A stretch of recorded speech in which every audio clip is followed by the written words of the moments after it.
All right, great. So I'm about to get started here on our monthly Amazon briefing for everyone joining online. My name is Jack O'Leary. I'm a senior analyst here at Planet Retail RNG. Today's webinar is a public webinar for both subscribers to the Planet Retail or RNG portal and some of our public contacts. So just to lay the groundwork here in terms of an introduction, Planet Retail RNG is a global firm focused on the future of digital retail. We provide both insights, custom research, and executive education events around topics, everything to do with retail. In that area of coverage and what we focus on, Amazon is obviously a big topic. What you've joined today is part of a series of webinars we conduct every month as part of our Amazon coverage. It's the Amazon Monthly Briefing. With this webinar every month, we spend a little bit of time covering the top recent developments from Amazon from the past month, with a little bit of our insights around those news events, initiatives, and happenings around one of the world's most impactful retailers. And then we do, in the second half of our presentation, a deep dive into one particular Amazon tactic for the month. One way that a FMCG supplier, for example, can really optimize their business on Amazon.com. So with that, I'm excited to get started here, and we can work into the webinar. So first, just to introduce myself, my name is Jack O'Leary, as I said, a senior analyst here at Planet Retail RNG. I'm in our e-commerce coverage area, and I look at all things digital and e-commerce platform related. So brick-and-mortar.com players, the future of click and collect, marketplace platforms, and also digital disruption and technology that's really going to impact the future of retail. As part of this coverage, Amazon is a very important part of what I look at in my day-to-day research and pulling together information for webinars like today's. Just to outline the agenda, as I described earlier, this is going to follow the typical format for our monthly briefing. We're going to do recent events, and then we're going to jump into an Amazon topic tactic. This month, it's profitability management with Amazon. And one final bit of housekeeping before we get started here. All participants and viewers of this webinar are on mute, but there is a tool in the GoToWebinar function that you have to ask questions. I will answer your questions, spend a few minutes doing that at the end of the webinar. I expect to go for about half an hour today and then spend some time answering your questions at the end. You'll also see my email at the end of the presentation. Feel free to reach out to me with any questions you might have about the content of the webinar or otherwise. And with that, let's jump right in. So looking at some of Amazon's recent events of the past month, I want to frame it with a Planet Retail RNG framework that comes from what we call one of our key winning strategies to the future of digital retail, and that is e-commerce and digital ecosystem management. And what is a digital ecosystem? We define some of the largest retail platforms around the world operating online, these e-commerce players, as more than just a simple platform for commerce or just the online equivalent of a retailer. They are truly something larger and greater that really helps them be strategically successful. They are what we call a digital ecosystem. And in thinking about what a digital ecosystem is, we really see four key pillars for defining what a platform like that is. The first of which is critical to making it a captive environment and attracting consumers to the platform to interact with it in a multitude of ways, and that's an expansive value stack. What that really means is the true depth and breadth of offerings that you get from an Amazon.com, a Alibaba, Walmart.com increasingly. It's everything from the marketplace platform to fresh grocery delivery to things that have nothing to do with retail, like Prime membership giving you access to original Amazon content, photo storage with Amazon, Amazon devices like the Alexa speaker or Amazon Kindle books. This expansive value stack is really what attracts the consumer to the platform and drives kind of the other arms of what makes it a digital ecosystem. Outside of that, another area is data streams. So we've attracted this shopper to the platform. What makes these ecosystems so powerful is because they have all of these different touch points with today's consumer throughout their value stack, they're able to collect tremendous amounts of data about them, really making them able to be the most strategically intelligent business models in retail and other business lines of almost any company around the world. Amazon and Alibaba and other scaled digital ecosystems around the world are really adept at using the data they have on their consumers to really make the best strategies and plans for the future. Beyond that, what drives all of this is this idea of scale. We truly believe at PlanetRetail RNG that there can only be a few of these large digital ecosystems around the world. What makes them successful is drawing in tremendous amount of viewership and shoppers and interactions with their platform, really building those data streams I'm talking about. Scale also benefits these large platforms because e-commerce is economically difficult to operate. I'm going to actually touch on that a lot in the second half of this webinar. So by bringing in massive scale, massive sales volume, massive sales growth, hundreds of millions of shoppers, what this enables these platforms to do is really bring in economies of scale and become a little bit more economically viable long term.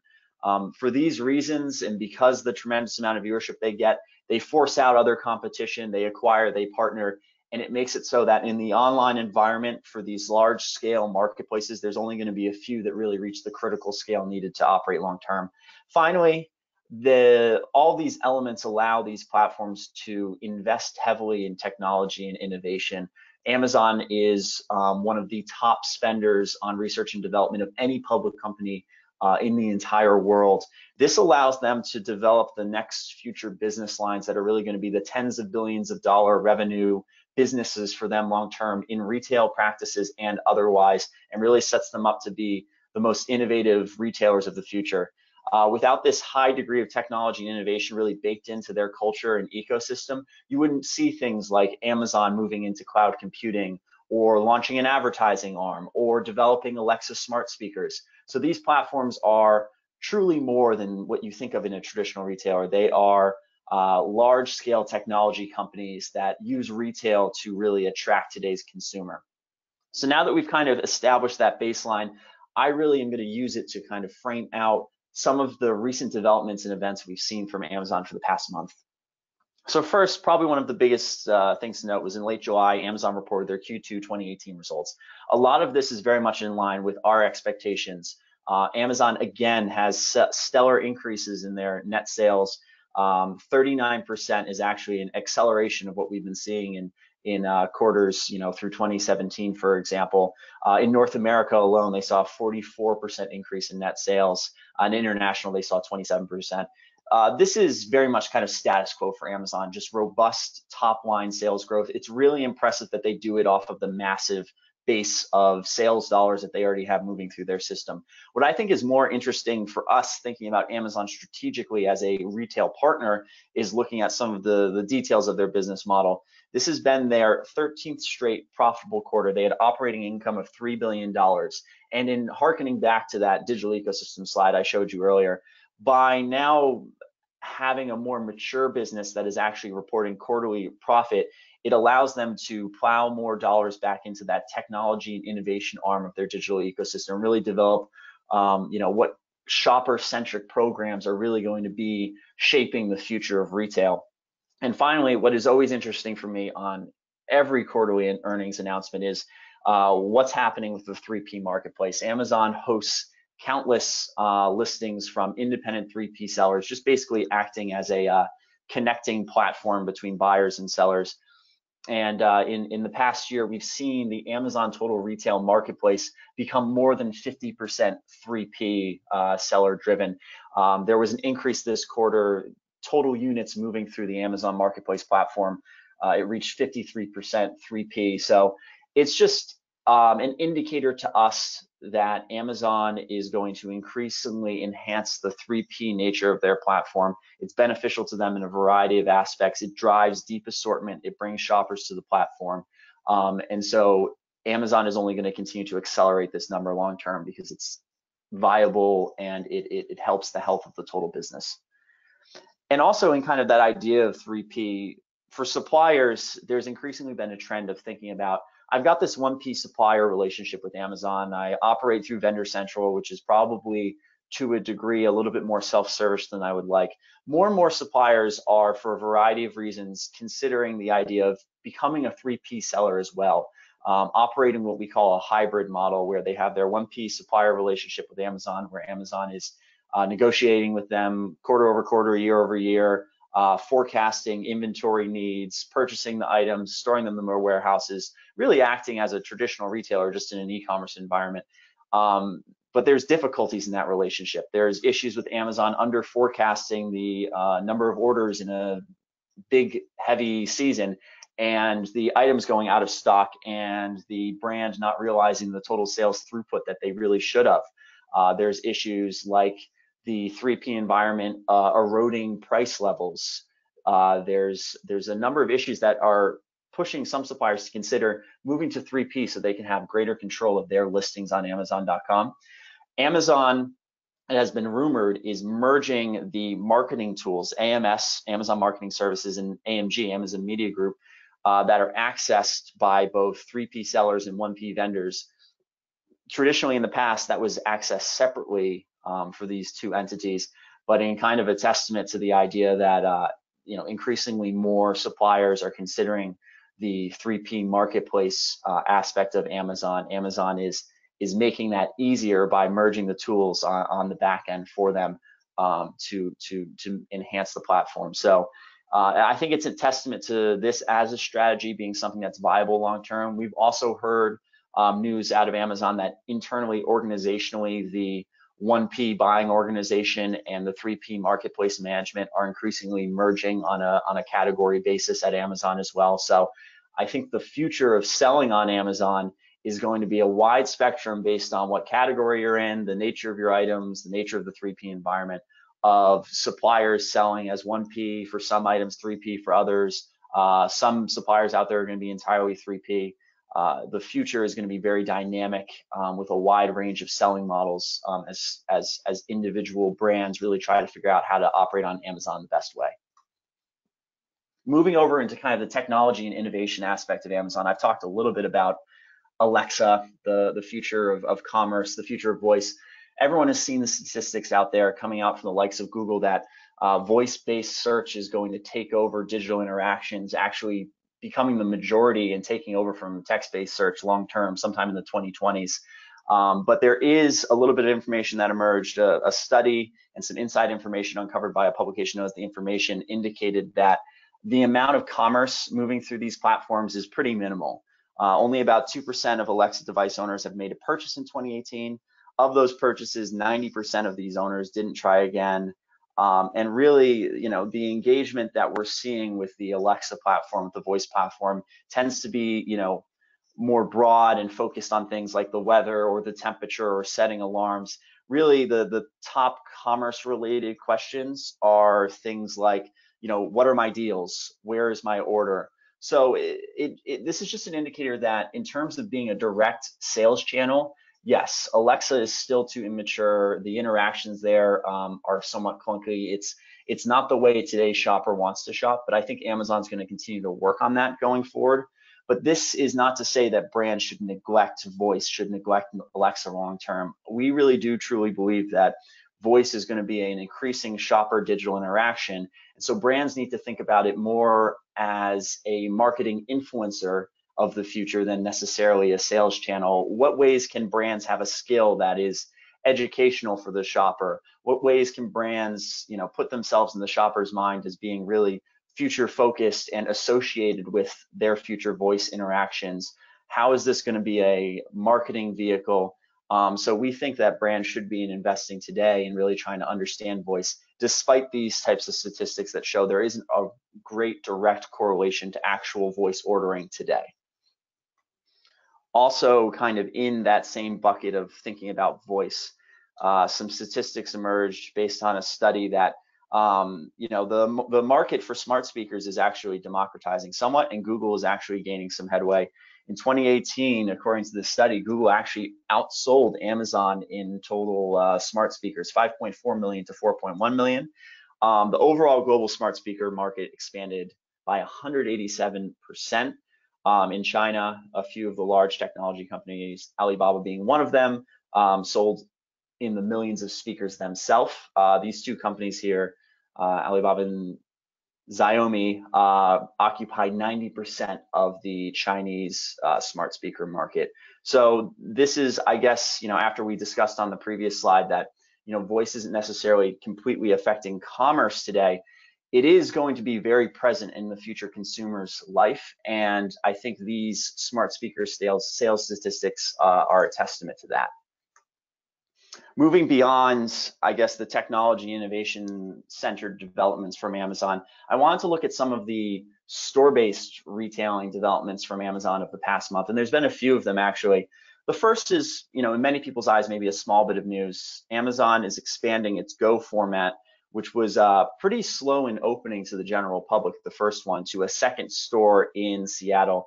For those of you who are maybe unfamiliar with the Go, it's called checkout lists convenience. Basically, you walk in, scan your Amazon app. There's a series of sensors on the shelves, ceilings, and a little bit of human interaction that tracks everything that you put in your basket in the store. You don't have to go to a traditional checkout. You just walk out the door and your Amazon account is charged automatically. I think this expansion is an indicator from Amazon that the technology, after a great deal of work on their part, is ready to slowly scale. This is not to say that you're going to see Amazon Go tech in Whole Foods stores anytime soon. Our understanding of this technology is that it's pretty challenging to deploy in large box formats. It's really a little bit more centered around small stores. But one of the predictions we're making here is that Amazon is going to look to white label this technology and perhaps license it out to other retailers. There's actually rumors of an example of that happening with a convenience store operator in Korea utilizing the Amazon Go technology to create a just walkout environment for their stores. What this would do for Amazon is allow them to, one, gain some revenue from licensing out this tech to another retailer, but two, gain access to the basically equivalent of point of sale data for this technology for shoppers in a variety of different retail environments that are not owned by Amazon. Amazon is first and foremost a technology company. This data is tremendously valuable. The idea of Amazon being able to marry their extensive online shopper data with what these shoppers are doing in store in a kind of convenience impulse environment is extremely powerful for Amazon to make strategic decisions around for the future. Also, kind of in the store-based environment slightly, but maybe a little bit more focused on fulfillment. There's a troubled DIY retailer known as Homebase based in the UK, and rumors have emerged that Amazon is considering acquiring their 42 locations there and converting these large DIY warehouse stores over to fulfillment centers. As we'll talk about later on the call, Amazon has a really fast growing fulfillment expense, and so by adding more FCs, they'll increase their capacity, be able to fulfill more orders speedily, and better serve the UK market. And then finally, what's really interesting to me is Amazon is starting to turn the corner in terms of utilizing the Whole Foods store network. They've been delivering via Prime Now under 2-hour delivery from Whole Foods stores across the country for a few months now, but they are now trialing a click and collect offering in Sacramento and Virginia Beach from a few Whole Foods stores. It's for Prime members only to start. It's accessed via the Prime Now app. But pickup can occur in as little as 30 minutes. There's a few dollar amount thresholds. It's really convenient. Shoppers can stay in the vehicle and the items are delivered to them. Expect this offering to roll out, maybe not across the entire Whole Foods network, but whatever stores that Amazon feels it's most viable for. And this is really showing a new kind of inflection point in terms of Amazon as a mature store-based retailer. The Whole Foods acquisition was an acknowledgement from Amazon that grocery as a category is one is never going to be truly fully online, and it's a category that they really want. And so by acquiring a store network like Whole Foods, they're able to really serve the US grocery shopper in a number of different ways. Amazon Fresh home delivery orders, Prime Now rapid delivery from Whole Foods stores, shopping in the Whole Foods stores in a traditional manner, and then finally this way, click and collect, which is increasingly becoming very, very popular with the US shopper. All of this is to say that Amazon is growing that value stack that I talked about earlier on the call. All right, so we quickly went through the recent developments. I also wanted to touch on this month's Amazon tactic, and it's a really interesting one to me. It's the idea of profitability management with Amazon. So let's jump out to 1,000 feet here and think about e-commerce in general. Amazon is predominantly a pure play e-commerce platform. E-commerce is very challenged on a margin basis. It is a challenging proposition to make profitable. There's a number of drivers of unprofitability to do with e-commerce. One is that it's a very transparent pricing environment. All these e-commerce platforms can price off one another. They price match. It causes a race to the bottom. It is a much more transparent existence than you see in store-based environment. Additionally, these pure play platforms like Amazon, they have a third-party marketplace component. There's unlimited sellers out there setting their own prices, selling items from other channels that then get price matched on Amazon. You've got 3P sellers bringing things from the club channel priced at the wholesale club price at Costco, and then selling them on Amazon for a thin margin themselves, really eroding your brand's price levels on the Amazon platform. E-commerce is also the nature of e-commerce growth versus store-based growth is really, to suppliers and brands, changing the nature of kind of what their kind of income statements and profitability perspective look like. You've got e-commerce being the growth channel, store-based being somewhat stagnant, and you're just seeing more costs being passed backwards from the retail platform back onto the supplier as this pressure increases. Finally, e-commerce is a really democratizing force. There's all of these what we call challenger brands, digitally native brands, popping up online and challenging your brands, gaining way more visibility and distribution at a way faster pace than they ever would have in a store-based environment. These brands can undercut you on price, and this can be really challenging to the overall pricing environment and drive profitability downwards. And finally, the nature of these marketplace platforms is that, as I talked about earlier, they really thrive on scale. And the ultimate in scale is facilitating cross-border commerce, basically connecting sellers and shoppers around the world. What happens in this environment, though, is you increasingly have these platforms enabling lower priced international goods to enter your market and erode price levels and also affect profitability. Also, as a supplier, if your items are going to go, or as a seller on one of these platforms, if your items are going to go cross-border, that can be an increasingly expensive proposition, further eroding profitability. And then looking at this in greater detail, what's the number one reason really why we see store-based retailing have a slightly higher operating income than online? This is a theoretical example, I'll say, but it's representative of what we really do see online. And the number one kind of cost center for e-commerce that's really driving up costs is this fulfillment expense. There's this standard in many developed markets, this expectation really driven by Amazon that shoppers are going to get things in 2 days or less if they're Prime eligible for free, just for paying that Prime membership every year. That's not cheap to do. That's very expensive. Amazon, negotiates the lowest rates possible with their carrier partners. They're investing heavily in building out their own fulfillment centers. They're developing their own logistics capabilities to fulfill things to shoppers' doorsteps when they need to. But despite all of this, fulfillment tends to be a large cost center for them on their profit and loss statement. And it's really one of the key areas to focus on when we're thinking about, how do we optimize for the profitability realities of Amazon.com.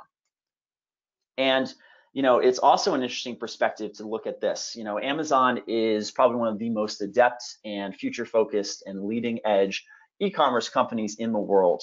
We've got countless brick and mortar.com retailers investing in e-commerce right now.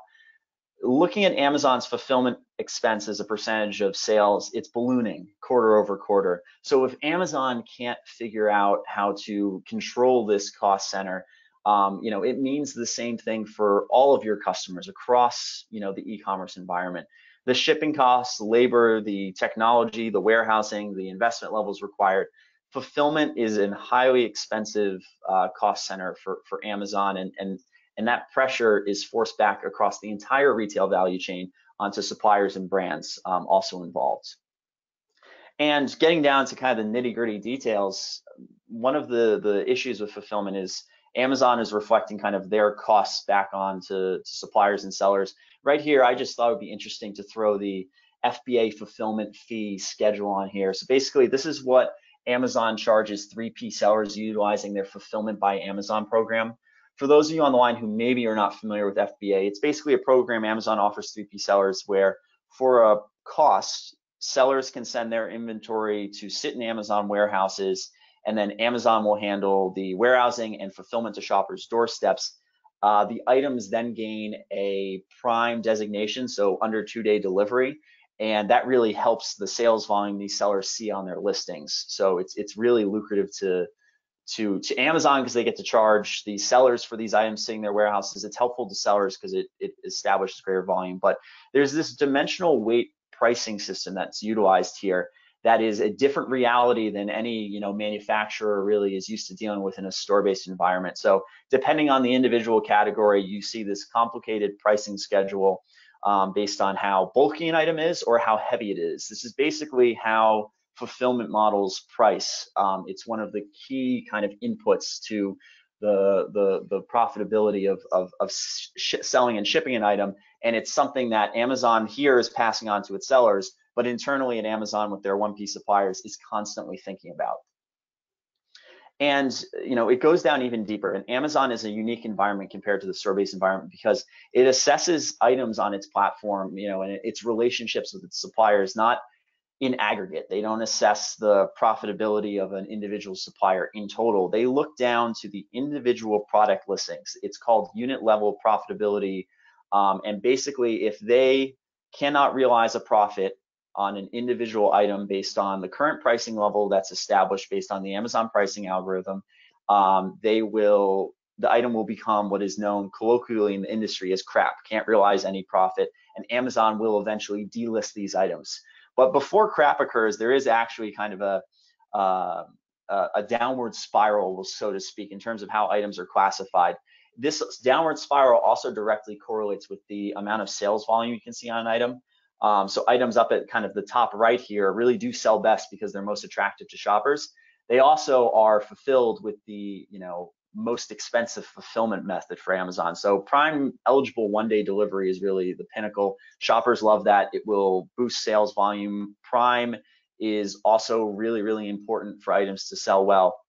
Eventually, if an item is seeing profitability issues on an individual item basis, it might become Prime member only eligible. And then also items might be moved to the Prime Pantry program where shoppers actually have to combine all the items into a box to make the whole order more economically valuable. The final kind of stage is items get moved to add-on. Add-on is generally for smaller items that are pretty cheap, or bulkier items that are pretty cheap.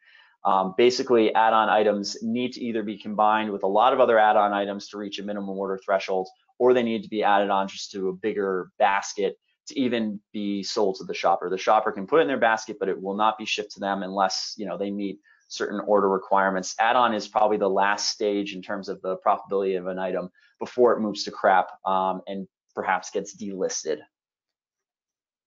And it's crazy how the pack considerations that can seem so minute can really make the difference between an item being add-on and maybe borderline being crapped out versus Prime free one day eligible here. I brought an example from Amazon.com here. It's two of the same type of toothpaste, Crest 3D whitening toothpaste. They are priced, the two packages here are priced at the same per ounce price for the actual toothpaste. But because one is a 2-pack of 3.5 ounce toothpaste and one is a 3-pack of 4.8 ounce toothpaste, despite the same per ounce pricing, one is an add-on item and one is Prime eligible. The difference here is simply looking at that dimensional weight pricing.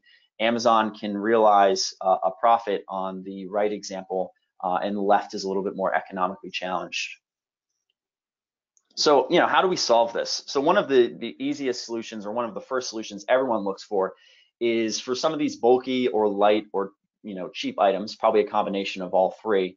Can we drive basket size? Can we make the order value higher? Because when we ship items bulk together, the economics improve. So what we're seeing here is just larger pack sizes on Amazon.com is a simple way. We've got paper towels, which is a really tough item to sell in e-commerce due to their bulk, being combined here into, we've got 4 packs of 2 large rolls apiece. We got on the right side here, I believe it's, 64, yeah, a pack of 64 Doritos. Basically, these larger pack sizes is one solution for these items that are difficult to sell online. But one of the issues there is, maybe not every shopper wants to buy these larger ticket, big multi-packs. So sometimes we have to drive demand to these listings. How can we do that? And there's really 2 different ways to do that. One is, instead of just the general, multi-pack of all the same item. There's kind of solution-based bundling. So we'll see the example on the left here is one I really like. It's a back-to-school pack of a variety of different items that a shopper might need for their kid going back to school. The idea here is that's a solution. It's more convenient to me as the shopper to buy this pack, get everything in once. I probably get a little bit of a discount. And on the supplier and Amazon end, it drives up the price of the order and makes it a little bit more economically viable for me to fulfill to the end shopper. Also, there's also opportunities to drive bigger pack sizes by offering the shopper that's something unique, maybe they can only find online. On the right here, we have buy here, and it's a really cool mix pack. A shopper might be really drawn to this to sample a few different flavors. Again, we're driving a bigger pack size, higher order value, and better economics for Amazon, and really for when it's better economics for Amazon, it helps kind of the health of your listing on Amazon. And then, outside of that, we can look also at, well, what's the top line here? We're really working to drive a margin for Amazon and the supplier. And it really kind of all comes back to what's the end price that the shopper is really paying for the item. So understanding how the Amazon pricing system works is also really valuable here. Amazon's pricing algorithm is scraping the listings on other e-commerce sites and price matching accordingly. Other inputs moving into the system outside of external, Walmart.com prices for certain items is things like the prices 3P sellers are setting for the items, things like the margin Amazon's trying to realize. Also, regulations like MAP, minimize advertised pricing, which I'll get into a little bit later. All of this is kind of put into the black box that is the Amazon pricing algorithm, and out comes the Amazon 1P price. It's very much computer generated, and as I'm sure is pretty evident, the ways we can influence this price can really help, the way the price the product is sold to the end consumer, and help drive, negative margin or positive margin based on, if it's working for you or against you. And one way to do that is and this is challenging and is really supplier to supplier dependent. In certain countries, bring in kind of regulatory tools and levers. Some suppliers have found success in their trade negotiations with Amazon, integrating kind of MAP and NMRP pricing clauses to their listings on Amazon.com, basically allowing Amazon to not lower the 1P price based on a MAP restriction below a certain price level. Again, this is somewhat tenuous, but is a tool in the toolkit of a supplier in their 1P negotiations in the US and Canada. But for the rest of the world, and for honestly many suppliers in those countries, that's simply not enough. So we need to think creatively about how to prevent price matching and really help us support price levels on Amazon.com so that margin can be sustained. And one interesting way to do that is to do platform-specific product configurations on Amazon. What we've got here is an example of two of really the same item. They're both a Shark vacuum. But if you go down into the very, the bullet points and see the details of the two different items, the Amazon listing comes with two washable microfiber tools, and the Walmart comes with one. By making these items technically different at probably minimal cost to the actual manufacturer, it makes it more difficult for the Amazon pricing algorithm to directly match the two of them, and therefore can be somewhat of a stopper in the downward spiral that can occur when Amazon and Walmart.com are matching off of one another and competing both their prices down, down, down, down, and really, really crushing the potential margin on an individual item. So let's bring it all back and bring out some kind of implications, then I'll move to questions. But I think at a high level, focusing on what are the cost centers of e-commerce is really important in understanding Amazon from a profitability consideration. Fulfillment being first and foremost, understanding that that the realities of what you're doing for your store-based SKUs is not going to be beneficial sometimes for your online SKUs. In the store-based environment where displaying an item in an appealing manner so the shopper picks it off the shelf, that type of packaging can be a little bit superfluous and actually up the price of fulfilling your item and making it difficult to sell on Amazon.com.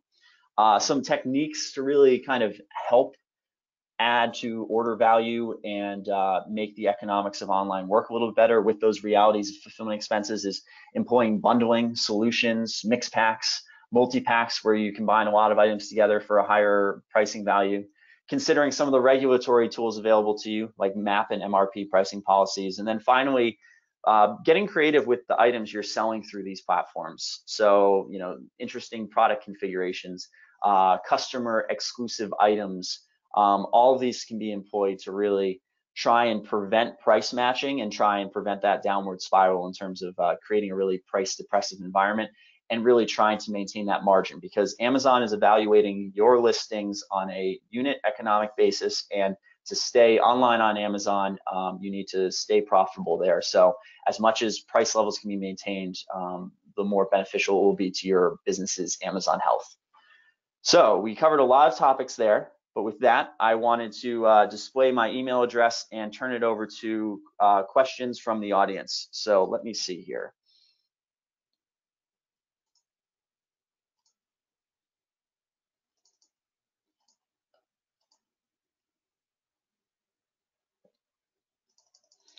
Looking at questions. So there's a question about Amazon Fresh and how these strategies would be employed there. It's a different situation when you're dealing with kind of an Amazon program offering. You may have seen the recent news. Amazon Fresh and Prime Now internally at Amazon are kind of combining to more of a singular entity. It's because they're both really critical parts to the delivery of perishable grocery for Amazon. And so, in operating with those programs, it's a little bit less self-service than what we're seeing for, your just general marketplace listings. So the degree of scrutiny there is probably a little less. Nevertheless, profitability is always a concern for Amazon, so we'll be integrated in those programs as well. We have a kind of housekeeping question here. Will the slides be available after the meeting? You can reach out to us here at PlanetRetail RNG if you are currently not a subscriber, and I can help you out with the slides. Current subscribers to the RNG portal will be receiving them pushed out to their inboxes, as well as a recording as well. We had an additional question kind of about Alexa and the future of voice and kind of the viability of that platform going forward, and what I exactly meant by kind of the idea of making, voice skills a solution for the shopper. I think, right now what we're seeing from best-in-class suppliers around voice is really a test and learn attitude. As much as Amazon is an innovator and really tries to bake that into its culture, I think suppliers do as well. So, really developing the skill sets in your organization to understand what's the future of voice search going to be like, how do I optimize for that? Can I develop a skill? So for example, we'll see detergent or laundry players having a skill on Amazon where the consumer can ask a question and basically receive or around, a certain stain they have and receive the recommended way to alter that. It's not necessarily selling a product, but it is kind of associating the brand with this new digital platform that the shopper's getting used to, and also, associating the brand with the shopper's activities around their laundry, which is going to be influential to sales. So that's really what I mean by thinking about voice as an influencing channel more so than anything else.